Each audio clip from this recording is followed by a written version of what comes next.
Olá, está no ar Porto e Negócios, nosso espaço semanal para que possamos debater assuntos importantes em relação aos portos internacionais, portos do Brasil e principalmente em relação ao Porto de Santos. E esta semana chegou a vez de debatermos tributos. Muito falamos em relação aos impactos dos tributos no porto e no segmento portuário e esta semana teremos dois especialistas para isso. Meu primeiro convidado é o economista e empresário da Global, Hamilton Marques. Hamilton, obrigado pela tua presença. Eu que agradeço, uma grande honra estar aqui. Indiscutivelmente. Meu segundo convidado, meu amigo Nívio Pérez, presidente do Sindicato dos Despachantes Aduaneiro e da Federação também. Nívio, obrigado pela tua presença. Prazer ter você aqui pela primeira vez. Estava me devendo a presença aqui no Porto e Negócios. E posso te confessar que muito do meu ciclo de amizade me questionava o porquê você ainda não estava presente conosco aqui. Eu que agradeço, Maxwell, estar com o Hamilton também, um grande economista.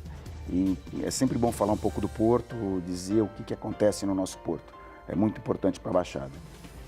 Para iniciar o nosso debate, vou começar com o nosso economista presente no Porto e Negócio, questionando em relação aos impactos que nós temos, Hamilton, dos tributos e principalmente do ICMS nos portos do Brasil. Qual é a tua visão em relação a este ponto? É senso comum de que a carga tributária, principalmente em termos de ICMS, que é o imposto mais caro e mais complexo na área de comércio exterior, ele vem sendo tratado de forma desigual pelos estados, o que se convencionou chamar de guerra fiscal. Cada estado emite uma legislação própria no sentido de atrair empresas para os seus territórios. Com isso, visando a diminuir a desigualdade, a pobreza, né? Nós temos estados ricos no sul e no sudeste, enquanto o resto do país tem graves problemas. Mas em São Paulo, nós notamos, principalmente aqui no Porto de Santos, que existe dois tratamentos para a mesma situação. Ou seja, importadores pagam 18% de ICMS, que é a alíquota geral, existem outras alíquotas, né, na importação, enquanto alguns importadores, mediante artifício, mediante uma simulação, abrem uma filial fictícia em estados que dão benefícios fiscais e deixam de pagar o ICMS para São Paulo e, principalmente, deixam de operar em Santos. Com isso, se reduz o faturamento das empresas transportadoras, dos recintos alfandegados, dos despachantes aduaneiros, que sempre foi uma preocupação do Nívio, que são os agentes mais próximos do porto. Fora dessa cadeia de comércio exterior, nós temos o pessoal do comércio, o pessoal de serviços, que também tem uma renda achatada em função de que não existe geração de riqueza na cidade por conta de uma fraude. Essa questão vem sendo debatida junto aos meios oficiais, por mim e pelo Nívio, há vários anos. E agora nós conseguimos conversar com o governador, ficou bastante preocupado com esse tipo de coisa e mandou que o secretário da Fazenda começasse a se envolver na questão. E, pelo que eu tenho percebido, o secretário da Fazenda já tomou sérias medidas no tocante a coibir essa fraude. Por quê? Na nossa visão de economista, ou todos os importadores paulistas deixam de pagar 18% e pagam 6%, 4%, ou às vezes até menos que isso, ou a Secretaria da Fazenda ou o Estado coíbe aquelas empresas que usam de artifícios ilegais, que é fraude por simulação. Por exemplo, Santa Catarina é um estado que tem uma administração assim, bastante atuante e algumas empresas muito espertas, não o Estado, empresas particulares, visitam as nossas empresas aqui em São Paulo, convidando para que montem uma filial, faz de conta, em Santa Catarina e passem da condição de importador para adquirente por conta e ordem. Então a importação vai ser feita por uma empresa que se chama vulgarmente de trade, que na verdade é uma empresa comercial importadora, né? E para que o ICMS seja pago para o outro estado, a burla exige que se abra uma filial. Filial essa que não tem funcionário, que não tem nem telefone. Geralmente é imposto de gasolina, em cima de bar, né? É uma coisa assim absurda. E com isso, o importador paulista deixa de recolher o imposto para São Paulo, paga bem menos para o outro estado, e essa diferença fica, essa gordura fica para a trade, para o importador paulista, que é o real adquirente. O adquirente não é a filial dele em Santa Catarina. O adquirente da mercadoria está aqui. É a matriz, é o real adquirente. Portanto, pela legislação do ICMS, o imposto deveria ser pago para cá, mas não é. Eu vou te pedir para fazer um recorte, eu preciso pegar a opinião do Nível, nessa linha de raciocínio que você está.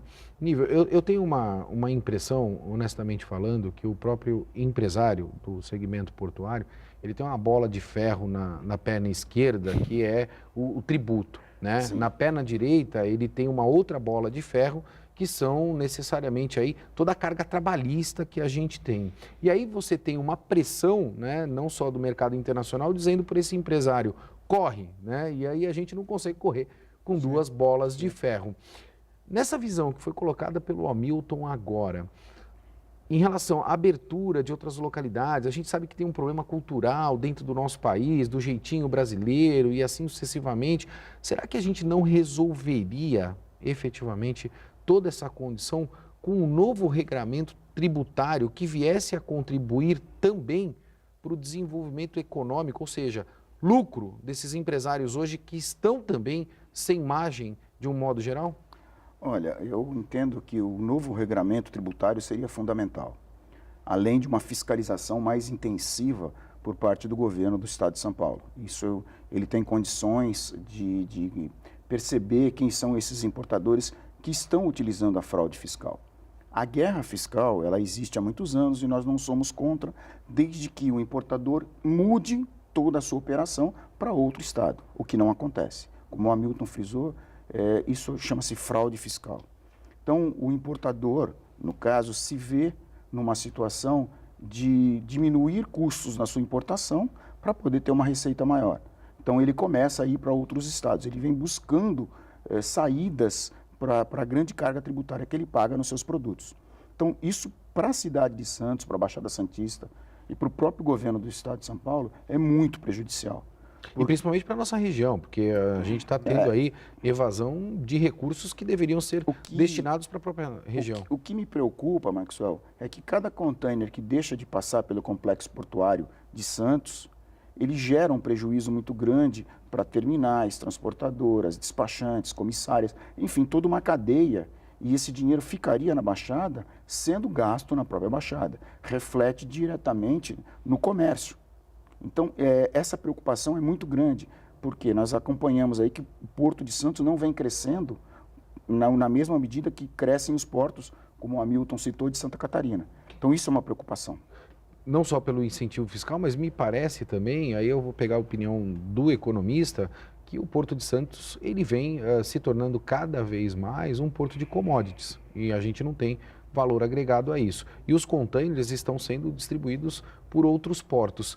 Essa relação é direta pela ineficiência do Porto de Santos ou uma falta de ação até propriamente do governo do estado, ou a gente pode dizer que isso está relacionado à competitividade, Hamilton? Pela reclamação que eu recebo dos importadores, está relacionado com a questão de custo de armazenagem. Os outros portos têm uma armazenagem mais barata, significativamente mais barata, enquanto o Santos tem preços assim bem elevados, né? Mas, além disso, existe a questão de ICMS. No estado vizinho se paga bem menos, então o empresário, o Nível citou isso, o empresário praticamente ele é forçado a mudar a estratégia, porque, primeiro, ele não vê nada de errado, uma vez que no papel ele está importando por uma filial de outro estado. Então, no ICMS é do outro estado. Só que ele esquece que esse tipo de filial não tem propósito. É o que se chama de propósito negocial. É uma filial aberta simplesmente para ludibriar o fisco. Esse ludibrio, essa enganação, afeta a todos os empresários e empregados. Por quê? Não se gera negócio. Tudo acontece no estado vizinho. Aqui para São Paulo não se paga o imposto devido e ainda não se usa as instalações portuárias, não se usa os despachantes, as comissárias, e todo mundo perde faturamento. A partir do momento que a Baixada vem perdendo faturamento, isso vem desde 2010, a gente tem uma situação em que a Baixada Santista sofre de um empobrecimento mais acelerado do que outras regiões. Não existe uma crise que iguala as regiões. Existe o quê? Ineficiência.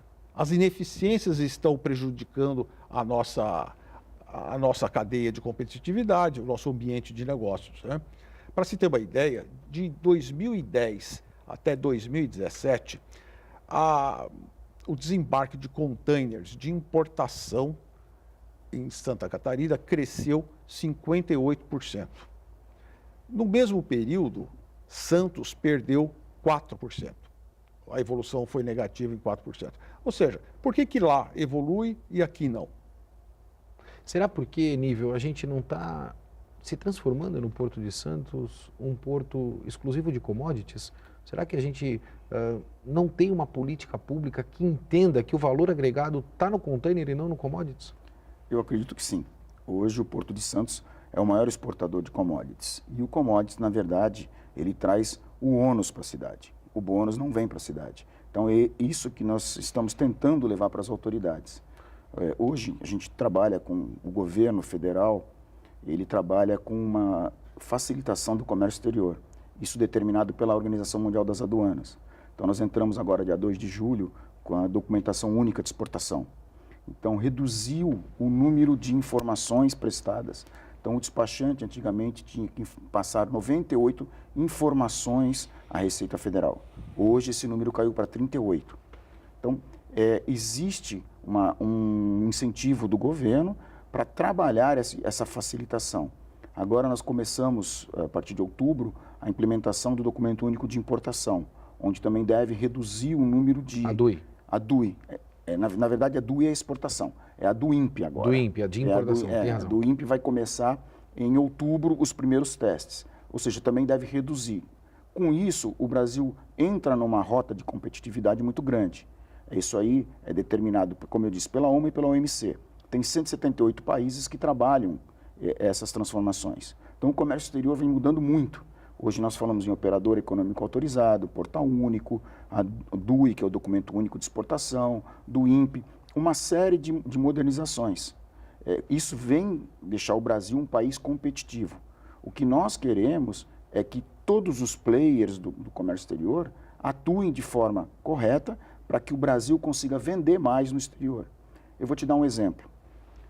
O Brasil representa 1,2% de todas as exportações mundiais. E nós somos o 9º país nessa classificação. E, segundo dados da Apex, que é um órgão governamental, cada 1% de aumento nas exportações mundiais, nós podemos gerar 5 milhões de empregos. Mas aí a gente tem que fazer um recorte aí, Nível, e vou pegar já a opinião dos dois nesse sentido. Se vocês me permitirem, vou fugir um pouquinho da pauta, porque a gente tem dois especialistas aqui, eu preciso tratar desse tema. Quando a gente fala na questão da exportação, a gente está falando muito de exportação de commodities. Vou voltar nesse tema, porque a gente não tem valor agregado, a gente não está exportando o produto final que está sendo industrializado dentro do nosso país, que tem valor agregado para que a gente possa também fomentar a nossa economia interna. A gente não tem que inverter essa equação, não está faltando isso também dentro do nosso país? Eu não estou querendo dizer que a gente precisa, Nível, honestamente falando, inventar roda. Às vezes o Brasil também quer inventar roda, né? A gente já tem países que têm profundo conhecimento e determinadas especialidades, eu acho que a gente não tem que partir para uma concorrência direta com esses países. Aí sim nós temos que partir para a importação destes países. Mas quando a gente fala de exportação, a gente tem muito conhecimento e valor agregado aqui que a gente poderia também autodesenvolver. Com certeza. O Brasil ele tem uma característica de ser um país exportador de agronegócio. Nós temos que mudar um pouco isso. Nós precisamos exportar produtos de valor agregado maior. Nós precisamos levar para a mentalidade do produtor brasileiro, da indústria brasileira, que ela tem que explorar o mercado externo. Nós tivemos agora uma crise muito grande e muitas empresas tiveram demissões em massa por não vender para o mercado externo. Esse é um dos trabalhos que nós fizemos, conversamos com várias indústrias, até dentro da Fiesp, desenvolver o mercado externo. Porque quando o mercado externo estiver fraco, você vende no mercado interno. Quando o mercado interno estiver com crise, como nós estamos aí há 5 anos, você tem a condição de vender para o mercado externo e não criar o desemprego como nós estamos vendo hoje. Que é a realidade que a gente vem passando. Vou precisar chamar o nosso intervalo. Já percebeu que o tema, a pauta, o nível está extremamente alto. Porto e Negócios vai por um breve intervalo, a gente volta já já.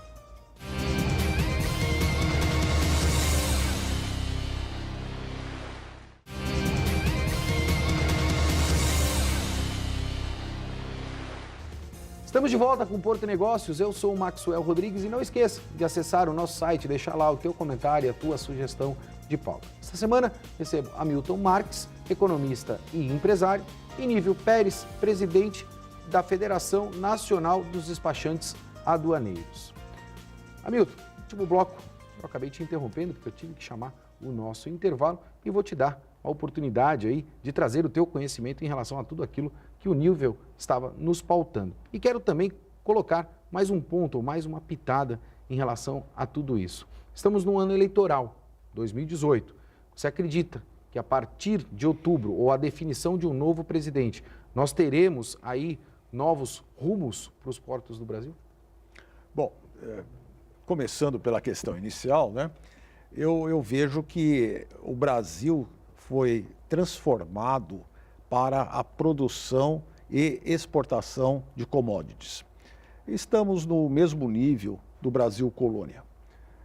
O pessoal de Brasília, eles têm uma tese muito romântica, muito bonita, de que o industrial, de que o prestador de serviço deveria se esforçar mais para colocar seus produtos no exterior. Não é bem assim.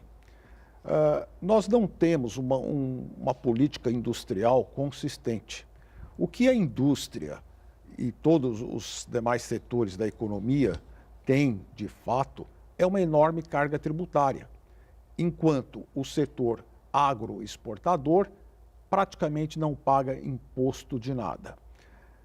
Tem isenções de ICMS, PIS, COFINS, contribuição social e imposto de renda, eles devem pagar, mas eu não sei se isso é feito de forma efetiva. E a contribuição patronal para a Seguridade Social, que o agronegócio deveria pagar, também não é paga. Até o ano passado, a dívida desse setor com a Previdência era de 1 bilhão e 700 milhões de reais, que foi anistiada pelo Congresso.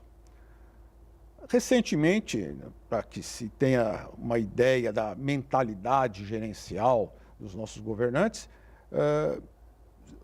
se excluiu milhares de empresas do Simples Nacional com o argumento de que elas não pagaram seus tributos. Por que não pagaram seus tributos? Porque a carga tributária é insuportável. Se você comparar os setores que são pesadamente tributados, como a indústria, o comércio e os serviços, com o agronegócio, não tem como não crescer. O agronegócio é uma atividade muito importante para o país, mas que precisa ser melhor discutida.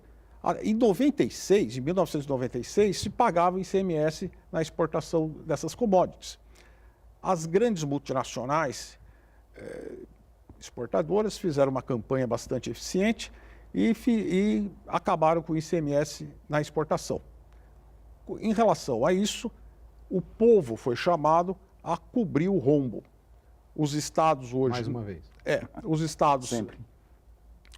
Os estados ficaram sem a receita do ICMS, então o Tesouro promete, desde 2006, a bancar essa diferença. Essa diferença nunca é adequada. Os governadores reclamam que estão recebendo pouco e a União diz que está pagando demais.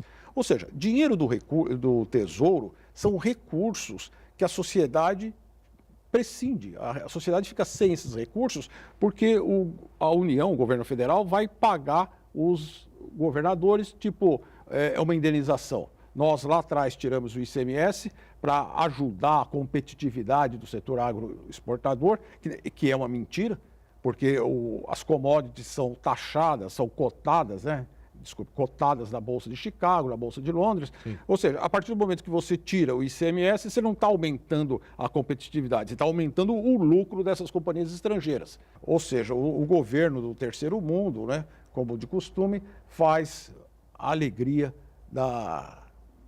mercado internacional, principalmente, e não olha para dentro de casa. Eu acho que a gente tem, honestamente falando, uma perspectiva muito socialista dentro desse processo, onde a gente não fomenta a economia interna para que a gente possa dar a potencialidade para o cidadão. Essa é a minha visão. Isso não contribui. Pegando a opinião do economista, Nível, você por ser presidente da Federação Nacional dos Despachantes Aduaneiros, como é que esse segmento, principalmente dos despachantes, vem encarando todas essas dificuldades que a gente tem? A gente percebe um novo arranjo logístico internacional que vai afetar vertiginosamente as operações nos portos do Brasil e fruto disso tudo, me parece, e aí a minha percepção, de que nós não estamos preparados para tudo isso. O impacto vai ser grande? Vai doer, Nível? Sim, com certeza. Eu acho que o Brasil tem que se preparar para tudo isso. Hoje, nós temos aí uma dificuldade seríssima, que é a entrada da cidade. Quem vem de São Paulo no horário de pico fica 30, 40 minutos parado na entrada da cidade. Ou seja, os portos privados se prepararam para tudo isso, mas a cidade não se preparou. A entrada da cidade, por exemplo, é um grave problema que nós temos. Existe também a ligação seca entre Guarujá e Santos, que é, desde 1973, a gente escuta falar que será feito. Então, vai voltar à tona no ano político agora, né? Provavelmente. Eu acho que vai ser plataforma de governo de alguém, novamente. Provavelmente, mas, enfim, eu acho que o Brasil precisa se preparar um pouquinho melhor. E o que eu falei no primeiro bloco, o governo brasileiro, ele vem trabalhando muito, principalmente a Receita Federal, nessa facilitação do comércio exterior. Então, isso pode tornar o Brasil um país muito competitivo, vai tornar o Brasil muito competitivo. Todos os players estão se adaptando. Como eu citei, a DUI, ela necessitava de 98 informações, caiu para 38. Isso gera uma agilidade muito grande. E segundo dados da própria Receita Federal, o tempo de liberação dessa mercadoria de exportação, nós estamos falando de exportação, ele caiu em 55%. Esses números eles são analisados pelo Banco Mundial. Existe uma escala no Banco Mundial chamada Doing Business, onde eles analisam a performance desses países.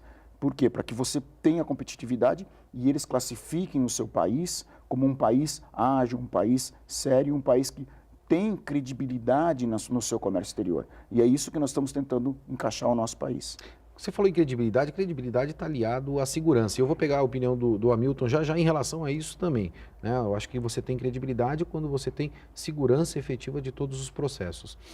Eu falei do novo arranjo logístico internacional, porque a gente percebe aí os novos cargueiros, da forma como eles vêm se comportando, e também, principalmente, a agilidade e movimentação em zona primária, né, Nível? A gente sabe que isso vem acontecendo nos portos do mundo, e no Brasil, eu tenho um sentimento de que a gente sempre está 4 ou 5 passos atrás de absolutamente tudo isso.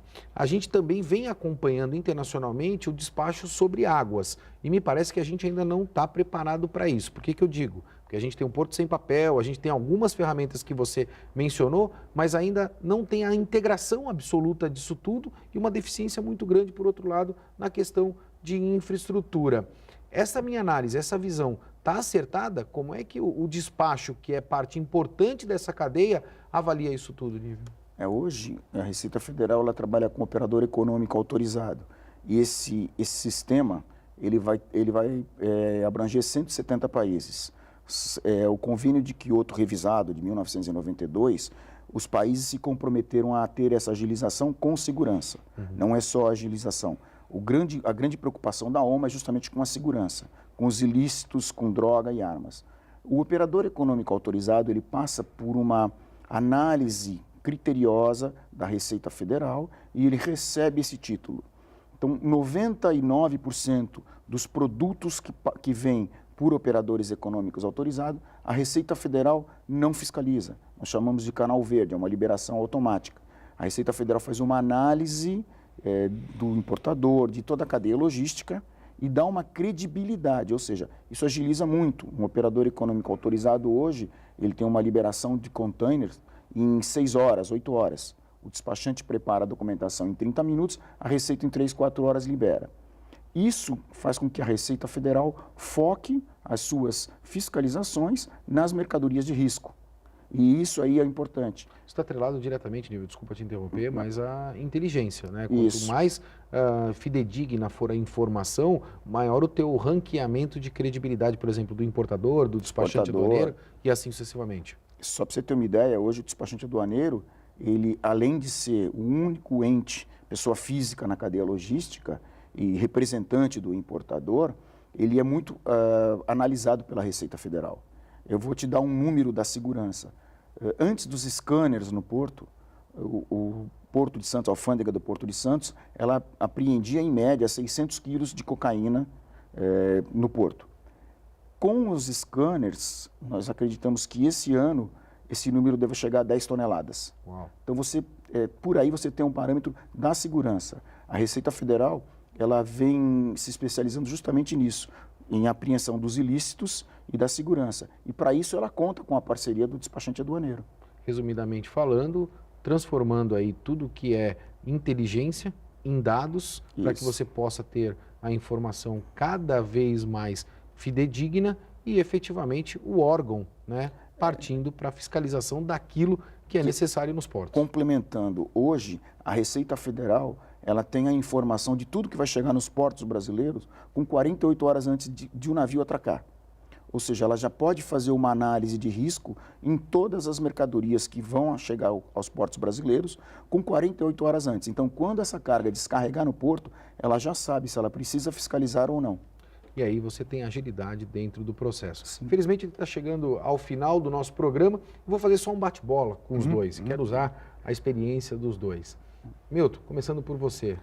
Como você enxerga os portos do Brasil daqui a 5 e 10 anos? Alguns altamente capacitados e outros sucateados. Nível, qual é a tua visão dos portos do Brasil para daqui a 5, 10 anos? Eu tenho que concordar com o Hamilton.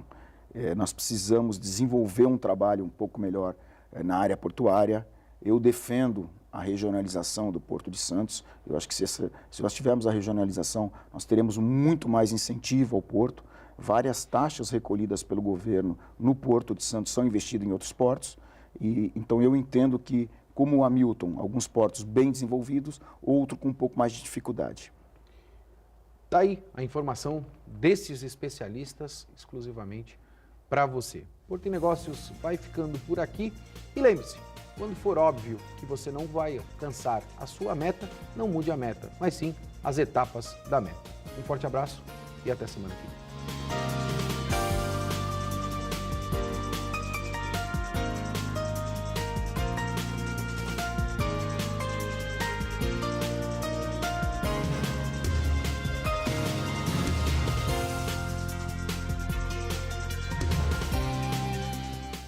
Porto e Negócios. Apoio. Grupo Gelog e Mareste Telecomunicações.